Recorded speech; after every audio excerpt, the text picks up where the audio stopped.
Hi, I'm Ari Nakshon here on the Coaches Show on Hornet Radio, and it's Media Day for men's basketball as they get ready to start the season.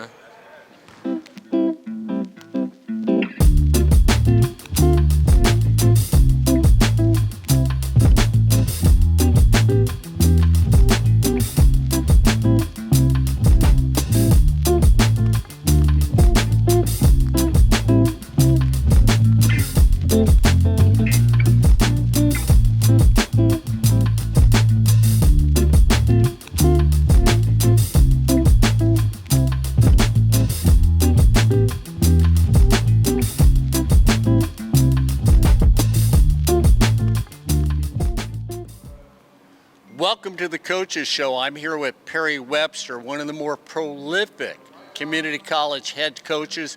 Conference championships, state championships, that's what you look at when you look at Fullerton College basketball. And Perry, one of the things I want to know, because you know that I'm involved in a lot of community college sports, the trend of community college sports has changed a little, and I'm asking you this because you're an educator and a mentor out here. We see more professional higher coaches coming on to the scene here at community colleges. Is that a good thing for community college sports, or should we stay traditional with the tenure as coaches being out here?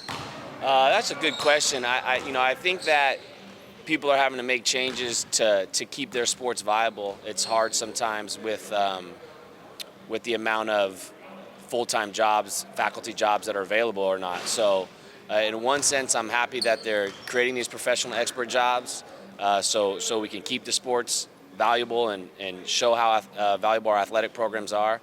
In another sense, I'm concerned that we're losing the full-time faculty positions that have built California community college athletics. So trying to solve that and work through that. I think we really won't know for the next 10, 15 years if we're on the right track or if we're not on the right track. It's still yet to be seen.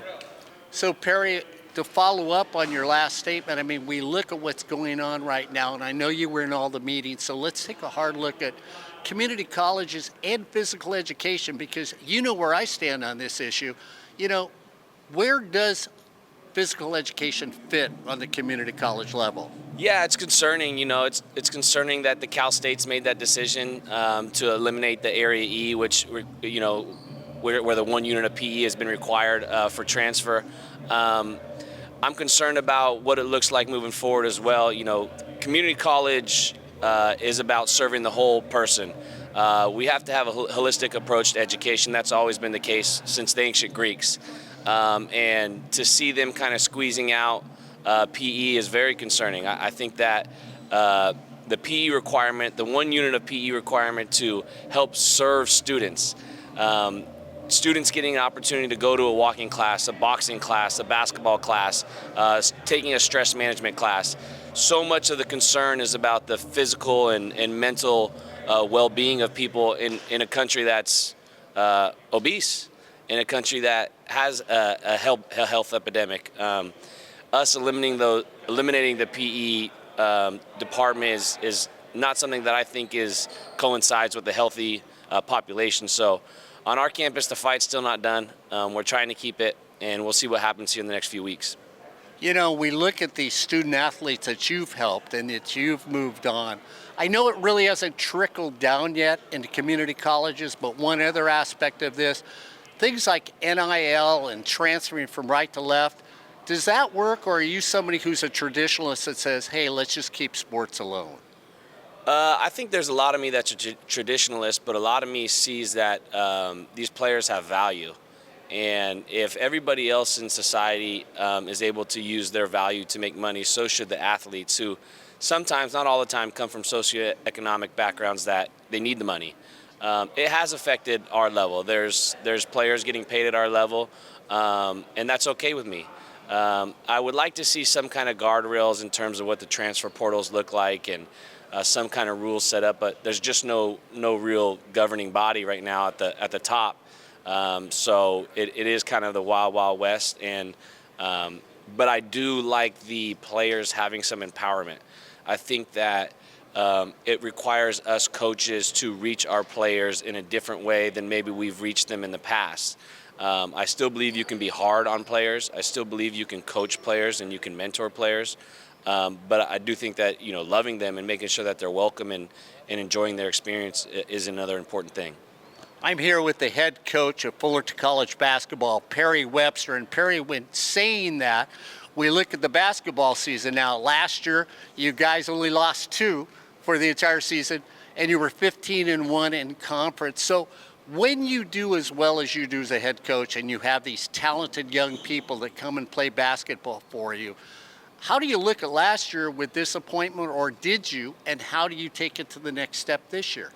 Yeah, it's hard to look at it disappointingly. When we were the defending state champions the year before. We took everybody's best shot. We played the best schedule in the state.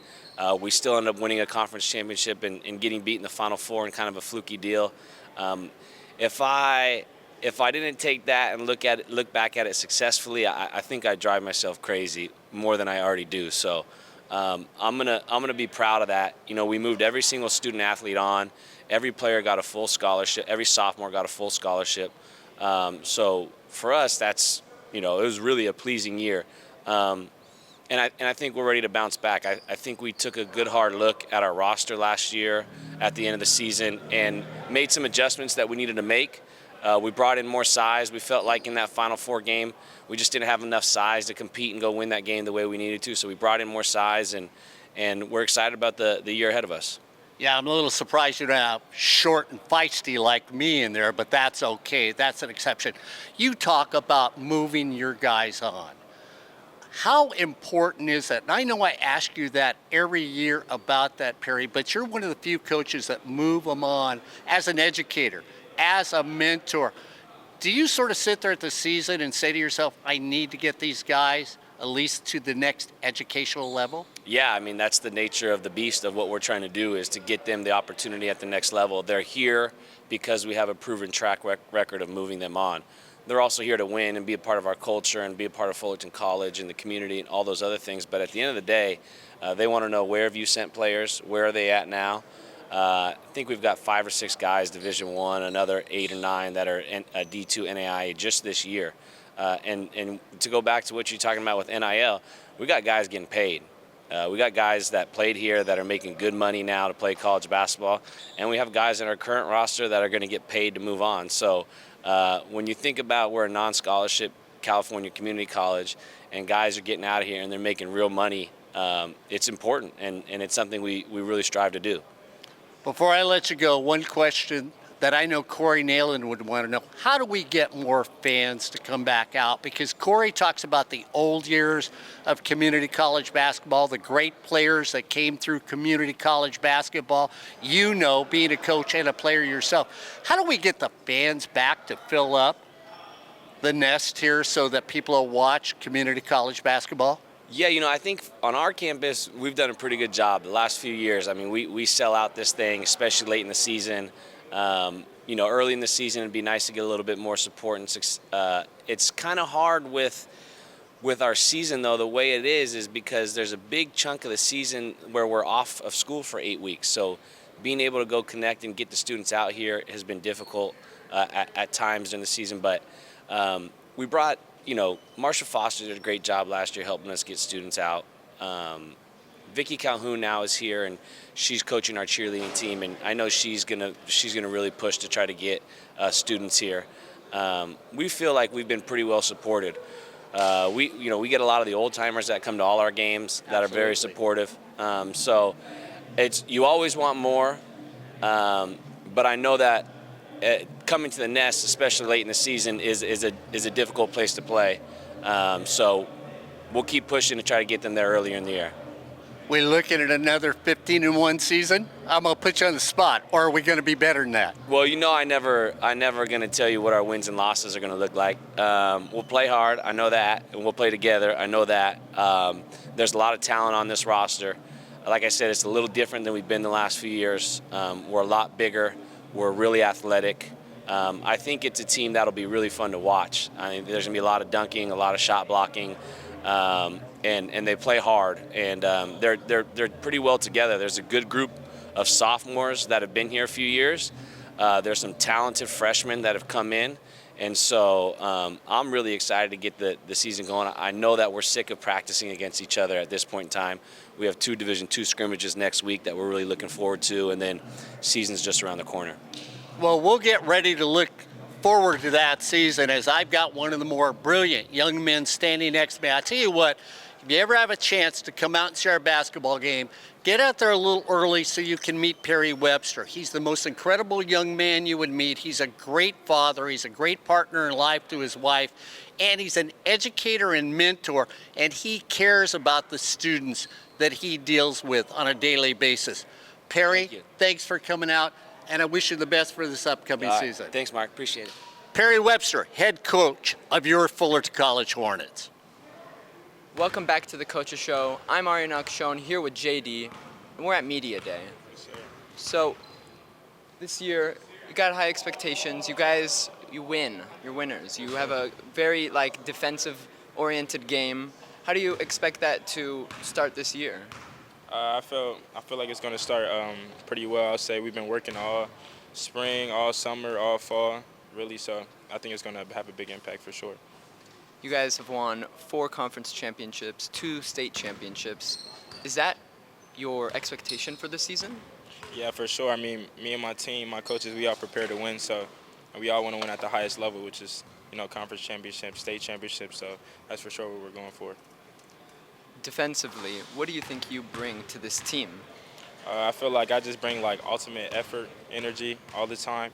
My teammates as well, they always bring ultimate energy, effort as well. So we all just going to be some dogs on defense pretty much. So, Fullerton College, what made you choose it?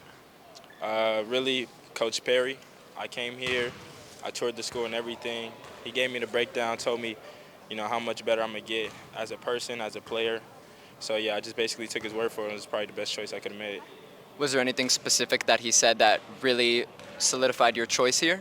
Well, he just knew, I was young coming in, inexperienced. So, basically, I'm just going to have to learn coming in. He just taught me, basically, I'm early, I'm learning. So that's just the most important thing. I just got to continue to learn. All right, and the fun question now. Who do you think on the team has the best style? The best style, I could say myself, but I'm gonna pass it to C.Y. C.Y. He got nice style, so I'm gonna say Christian. So, away from the style, back to the defense. How do you think that coach, or what is his expectation from you specifically? Specifically to guard all the time, 24/7. Basically, yeah, be all over the court, do whatever I can do, help out whoever I need to help out, and just be an anchor on defense, pretty much. All right, and that's JD. I'm Ari Nakshon here on the Coaches Show. Thank you so much. Thank you. Appreciate it. Hi, I'm Ari Nakshon, back on the Coaches Show, and I am here with Christian Watson. So, defensively, what do you think you bring to this team? I think on the defensive end, I bring a lot of length, obviously, just the way I'm built. A lot of quickness. I get my hands on balls. I could also guard, I think, 1 through 3, 1 through 4 on this level. So just being able to rotate, switch out on different people, being a versatile defender, I think that's what I could bring. Last year, you guys had a great season. You were league MVP. What do you think the expectations are coming into this season? I think, honestly, the only expectations for us inside our circle is honestly just going and winning the whole thing. I felt like last year I got really, really close, just being a shot away from the championship game. So I think, honestly, my only expectation is to just go and win it all. I think personally, I, of course, want to get better and take leaps from last year, but I think the biggest goal is just getting the win at the end of the day and just having another successful season and hopefully getting some hardware at the end. So, what made you want to come here to Fullerton College? Honestly, it was the coaching staff. Last year, before coming in, Coach Perry had been recruiting me really hard. He always kind of stayed since the beginning when I was kind of figuring out what I wanted to do, and he always just gave me the real, kind of told me he had a spot for me and that he wanted me to come in and kind of help run the show and play point guards. And obviously, I had to buy in and prove that when I got here. But honestly, just the coaching staff, what I heard, the players that played the year before who got out. So I think a little bit of both. What specifically did he say to you that made you really choose Fullerton and you decided you wanted to play here no matter what? He just kind of explained to me what their program is because I didn't know as much before. I know they won the championship before, but just kind of how the recruitment is, players like me that he's coached before. It's just kind of how he wants to use me and what his end goals are, and helping me get to my end goals too as well. So just those conversations, I think, helped me connect with him and obviously make me end up making this choice. So the fun question today, Okay. who do you think has the best style on the team? We got a lot of players with different styles. So I would say, other than myself, I would definitely say I like Jakari. I've seen Jakari. He wears some cool little pieces. I've seen Jakari, and I like JD. JD a little bit too. Those are two of my guys. So they always kind of like myself will kind of like try to put on different stuff, things like that. So yeah, for sure. JD was also giving you some shout outs. He said himself, maybe you as well. Okay, So that's good. Great you're minds able. think alike. Yeah, there you go. Exactly. So you guys got the chemistry building. You've been here a year. How do you think that that'll help you guys even get further than you did last year? I think just the experience of playing with each other, of course, is going to help. Last year, a lot of us didn't play with each other as much, so it was kind of, it wasn't difficult, but it was more of a challenge just gelling together, especially in the beginning. But now, just me being here for a long time, just knowing the players as well as the coaches now, it just makes it so much more easier, along with me and some of the returning guys like JD, Addy, even the red shirts, Kyrie and stuff like that. They've been around the program and they know the system, so we all kind of know what to expect from each other and then the coaches as well. So it makes it a ton easier. So outside of your expectations for this year and what you want to accomplish, is there any big goals that you have for the future of your basketball career? Yeah, outside of here, definitely after the state championship, I want to hopefully sign to a university after this. And then after that, of course, just get my degree and then have a shot to play pro. Ever since I was a kid, that's kind of been something I really dreamed of and wanted to do. So, of course, I have goals before that, but that definitely is one of those end goals I want to reach. It's something I thought about since I was a kid. So, definitely that. Yes, sir. I'm Ari Nakshon here with Christian Watson. Thank you so much for the interview. Yes, sir. I Hope you have a appreciate that, great brother. rest of your season. Thank you. Thanks so much. Now we're talking with JQ Strong, and you've been here before. This is a program you're familiar with. I was talking with some of your teammates. How do you think that this year your chemistry is going to build? We're real together. So on and off the court, I think is a real big thing. Spending time with each other off the court, and we're really gelling together these last few weeks, a few months of practice. So I think we're rolling together for real. So, Coach, do you think he's the reason you came here, or was it a different part of the program that drew you to Fullerton? No, most definitely. Dealing with all the coaches on my visit, I just felt most comfortable making my decision to come here, and they just made me feel so welcome. So yeah. Was there anything specifically that he had said that really helped you decide you wanted to come here? I'll say just being the better version of me on and off the court, and I just put my trust in him, put my faith in him, and it's gonna work out. So you guys are winners. You guys have won conference. You've been winning the championships. Is that the standard for you this year? Of course, nothing less. We want, came short last year, semifinals, but this coming up year, we want that ring. But division, that you want to get all the way. You're trying to win as much as you can. No losses this year. Oh yeah, we're trying to go 26, 27-0. How many games with that it takes? We don't want no losses. So, Coach loves defense. What do you think you bring to the team defensively? Length. I can guard multiple positions, so that really helps. And having more size, so I can guard more guards and more on the perimeter, just adds to our defensive strength. Do you think there's anything specifically he asks of you to do on the floor, on the day-to-day, or during games, or maybe even something new that he wants from you this year? I'll say everything's really the same. Score, rebound, defend. I think it's really all the same. Be in the right spots, right position to help my teammates, and then also myself. Is there anything that, even from just your own viewpoint, that you want to improve on from last year? I'll say rebounding and just my defensive hustle. So just you don't want to score. You don't want them to score, and that's how we gonna win. So. All right. So now the fun question: who on the team do you think has the best style? Style? Me. Yeah, Sure. me. 100%. No, yeah. Or Christian. I'll give it C-Watt. Yeah. Okay. Me or him. Yeah. All right. That's great. So you guys have had that year together. I mentioned that earlier. Is there anything that you're looking forward to with maybe him or some of your other returning teammates that you guys want to have like an experience together? I'll say just, winning that title together. I think, it was real emotional last year, losing, but we knew we could have done it. So I feel like winning that this year would just, it'll be like pearly gates. All right. Thank you so much for the interview, and good luck on your year. Appreciate it. And that was Christian Watson here at Media Day. Next week, Fullerton College have their first scrimmage, but if you want to see them at their first game on November 1st, they play at Miracosta College. Thank you to everyone here at Fullerton College men's basketball. I'm Ari Nakshon, here on the Coaches Show on Hornet Radio.